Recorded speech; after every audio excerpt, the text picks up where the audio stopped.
تو इस चैप्टर की शुरुआत में हम देखते हैं कि सूचन ने उस मेंटस मैन के हमले से खुद को डोज कर दिया होता है बड़ी मुश्किल से, और उन टेंटिकल से बचते हुए सोचता है कि चलो घबराने की ज़रूरत नहीं है, मुझे बस जो खुद को डिस्ट्रैक्ट करने से रोकना होगा। अगर मैं इन टेंटिकल से हिट हो गया तो मेरी तो वाट लग जाएगी।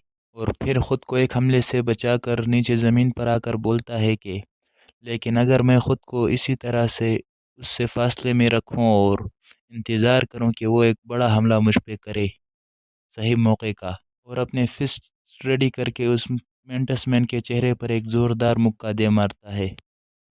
मगर उस मुक्के से उस मेंटस मैन को कुछ ज़्यादा फ़र्क नहीं पड़ा था और बोलता है कि अच्छा, तो तुम बस इतना ही कर सकते हो। जिस पर सूचन घबरा कर पीछे हट जाता है, मगर उसका वो हाथ काफ़ी डैमेज हो गया था और खून बह रहा था उस हाथ से। सूचन बोलता है कि शिट यार, इसकी स्किन कितनी हार्ड है। जिस पर वो मेंटस मैन बोलता है कि इसको एक्सोस्केलेटन कहा जाता है। मेरी बॉडी कुछ कंज्यूम करने के बाद ऐसी स्टेट में आ जाती है जहाँ इस पर कोई आसानी से हमला नहीं कर सकता और ना ही कोई डैमेज कर सकता है। मैं बस यहाँ से जा ही रहा था, मगर तुम अपने आप ही मेरे पास आए और ख़ुद को यहाँ पर मरने के लिए पुश किया तुमने। और ये बोलकर सूचन पर हमला कर देता है बड़ी ख़तरनाक के अंदाज में। सूचन उसकी मूवमेंट को देखकर बोलता है कि ये जो मूवमेंट है इसकी, इसको देखकर मुझे नहीं लगता मैं इसको हरा पाऊँगा। और फिर वो थिएटर वाला सीन याद आता है जहाँ पहली बार इस मेंटस मैन ने सूचन के सामने एक आदमी को मार दिया था, और बोलता है कि नहीं, मैं यहाँ मरने वाला हूँ, और जम करके उसके हमले से डोज कर देता है। ये सब होते हुए वो एंट गर्ल खड़े खड़े देख रही थी और बोलती है कि तुम क्या कर रहे हो, जल्दी करो और इसे ख़त्म करो, हमें यहाँ से जाना होगा नेस्ट से और लोगों के आने से पहले। और हांजो वहीं अनकॉन्शियस पड़ा हुआ था। और फिर हम हांजो की माइंड का सीन देखते हैं जहाँ पर वो सोचता है कि क्या मैं सो क्यों रहा हूँ। और फिर हम एक लड़के को देखते हैं जो कि बार बार उसे पुकार रहा था, जिसको सोचकर हांजो बोलता है कि कोई मुझे पुकार रहा है, ये कितना अनोइंग है। और फिर हम एक लड़के को देखते हैं जो कि हांजो से बोलता है कि अगर तुम मदद नहीं कर सकते तो तुम्हें बोझ बनना भी नहीं चाहिए, आखिर तुम कब तक ऐसे कचरे की तरह पड़े रहोगे। और फिर उसे ज़ोर से आवाज़ सुनाई देती है जिसकी वजह से उसकी आंखें खुल जाती है और सूचन चिल्लाता है कि हांजो उठ जाओ। सूचन को देखते हैं जिसने उस मेंटस मैन के हमले को रोक दिया होता है और बार बार हांजो का नेम लेकर चिल्ला रहा था कि उठ जाओ। हांजो अपने सामने ये सीन देखकर बोलता है क्या यहाँ आखिर चल क्या रहा है, और बोलता है कि सूचन तुम यहाँ क्या कर रहे हो। हांजो को होश में आता देखकर वो एंट गर्ल बोलती है क्या पैरालाइज का असर ऑलरेडी ख़त्म हो गया इतनी जल्दी, लगता है इसके पास कुछ बचाने के लिए है इसीलिए ये स्ट्रगल कर रहा है। वो एंट गर्ल हांजो के पास आकर बोलती है ओह अच्छा, तो ये बात है, अगर ऐसी ही बात है तो मैं तुम्हें मार दूंगी, क्योंकि अगर तुम ज़िंदा रहे या मर भी गए उससे कोई फ़र्क नहीं पड़ता। तुम वैसे भी बस एक मीट ही बनने वाले हो, किसी की खुराक ही बनने वाले हो। और हांजो पर हमला कर देती है। हमले को अपनी तरफ आता हुआ देखकर हांजो बोलता है कि शिट, मैं अपनी बॉडी को मूव नहीं कर सकता। अभी भी मैं सही से ठीक नहीं हुआ हूँ। मगर अचानक सूचेन उसके सामने आकर उसको बचा लेता है।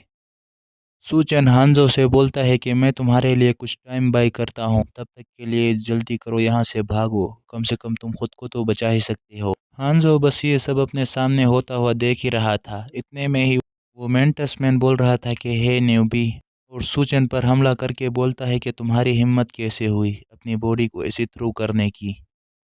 सूचन उस मेंटस मैन के हमलों से खुद को बचा रहा था, मगर इतने में ही वो एंट गर्ल पीछे से उसकी विंग्स पर हमला करके बोलती है कि बिना हेजिटेशन किए हुए तुम अपनी बॉडी को और किसी के सामने कैसे ले आ सकते हो।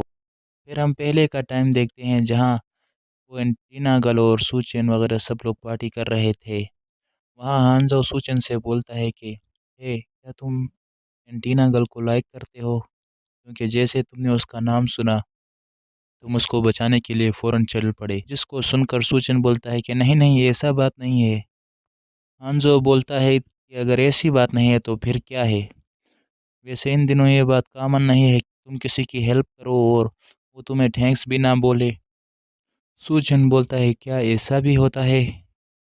और फिर सोचता है कि मैं ये सब क्यों कर रहा हूँ? मैंने अपनी बॉडी को क्यों थ्रू की? और फिर सूचन सोचता है कि मैंने ऐसा क्यों किया? और उस सीन को याद करता है जहाँ उसने मोही को बचाया था और बोलता है कि मुझे बस एक थैंक्स भी नहीं मिला उसके बदले और मेरी लाइफ डिस्ट्रॉय हो गई। और फिर हमारा सीन प्रेज़ेंट में आता है जहाँ मेंटेस मैन ने सूचन को नीचे गिराया था और उस पे हमला करने वाला था। और सूचन बोलता है कि मैंने ऐसा इसलिए किया था क्योंकि मुझे कोई रिग्रेट नहीं रखना था और मुझे लगा यही सलूशन होगा इसका। हांज़ो भी देख रहा था कि वो मेंटेस मैन सूचन पर हमला करने वाला है। इससे पहले कि उस मेंटेस मैन का अटैक सूचन पर लगता, उससे पहले हांज़ो सूचन को कॉलर पकड़कर बहुत स्पीड में वहाँ से भागने लग जाता है, जिससे उस मेंटेस मैन का अटैक नहीं लगता सूचन पर। उनको भागता हुआ देखकर वो एंट गर्ल बोलती है, "क्या अब ये क्या मुसीबत है? वो इतनी जल्दी इतनी दूर कैसे चला गया?" फिर हम हांज़ो की स्टेप्स को देखते हैं, जिसको देखकर वो एंट गर्ल बोलती है कि ये एक स्टेप में पूरा 1 मीटर कवर कर रहा है, इतनी बड़ी छलांग लगा रहा है। वैसे उस ग्रासहॉपर और एंट की उस स्टोरी में ग्रासहॉपर को जितना लेज़ी दिखाया था, वो हकीकत में उतना लेज़ी नहीं है। ये उस स्टोरी की बात कर रहे हैं जहाँ ग्रासहॉपर घर में बैठा हुआ होता है और वो एंट सारा दिन मेहनत करके अपने फूड को स्टोर करता है ताकि सर्दियों के लिए कुछ खाना जमा कर सके। मगर ये बात हकीकत में ऐसी नहीं थी और वैसे ग्रासहॉपर के पास लंबे और जल्दी रेक करने वाले बेहतरीन पैर होते हैं, जिसकी वजह से वो ज़्यादा आवाज़ किए बिना ही अपना शिकार को तलाश कर लेती है या पकड़ लेती है और एक ही स्टेप में 1-2 मीटर अपनी बॉडी को ज़्यादा मूव कर सकती है, वो भी बहुत आसानी से। और फिर हम हांज़ो को देखते हैं जिसने सूचन को पकड़ रखा था और बहुत लंबी छलांग लगाता है, जो देखकर सूचन काफ़ी एम्बैरेस्ड फ़ील करता है और वो दुखी होता है, बोलता है कि क्या वो मेरा आंसर था? क्या मैं पागल हूँ? भला अपनी जान को किसी और के लिए खतरे में डालना कैसा ही आंसर हो सकता है? फिर हम हांज़ो को देखते हैं जो कि मुस्कुराकर बोलता है कि तो कैसा लगा? मज़ा आया ना अभी? तो आज के लिए बस इतना ही, तो मिलते हैं नेक्स्ट चैप्टर में।